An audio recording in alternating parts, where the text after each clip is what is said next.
D'accord, merci pour l'interview que vous m'accordez aujourd'hui.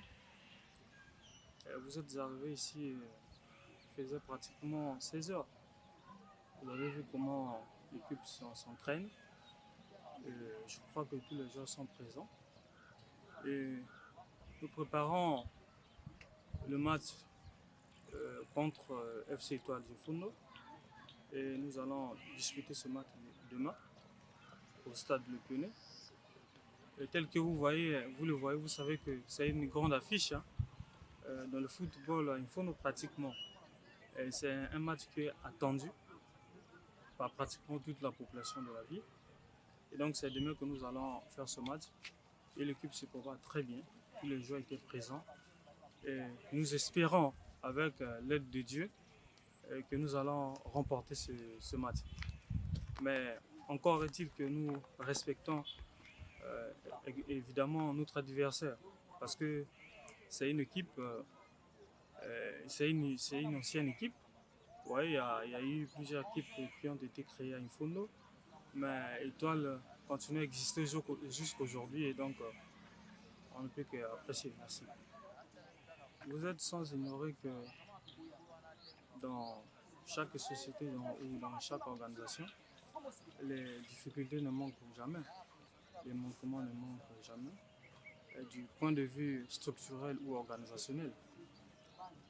À Infono, précisément, nous avons débuté avec la compétition de la Coupe de la ville d'Infono édition 2024 le 13 avril 2024, alors qu'il était prévu normalement que nous débutons à la compétition le 6.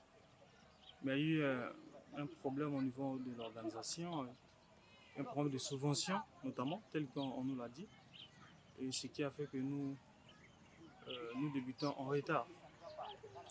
Mais ce que nous allons peut-être demander prochainement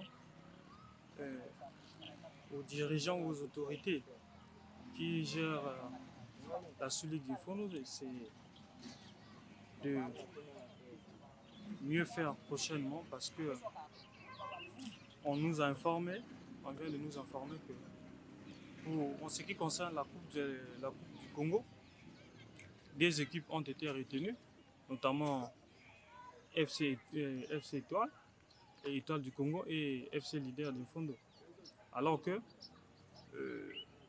nous avons à peine débuté avec la compétition de la Coupe de la Ville. Alors nous nous demandons à base de quels critères les deux équipes ont été retenues. Vous constatez que c'est un problème organisationnel qui se pose. Alors on ne peut pas leur reprocher beaucoup de choses parce qu'ils font avec le peu qu'ils ont et donc on ne peut qu'ils sont contentés. Voilà. Asoto, c'est une équipe qui est composée dans son comité directeur. Nous avons pratiquement 10 membres, dont je peux citer un président, un vice-président, un secrétaire adjoint, un trésorier et adjoint. Et puis dans le staff technique, nous avons pratiquement 4 entraîneurs. Ouais. Alors au niveau des présidents d'honneur, nous avons aussi nos présidents d'honneur.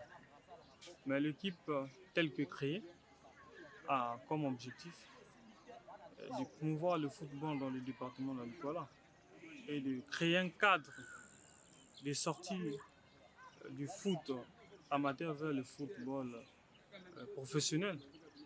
Et pour ça, je peux vous dire que nous avons déjà engagé des discussions avec certaines équipes qui sont mieux organisées pour trouver un terrain d'entente dans ce cadre-là. Et donc l'objectif de l'équipe, ce n'est pas seulement de faire le football pour le football ici à Infono, mais c'est de promouvoir le football, de dénicher les jeunes talents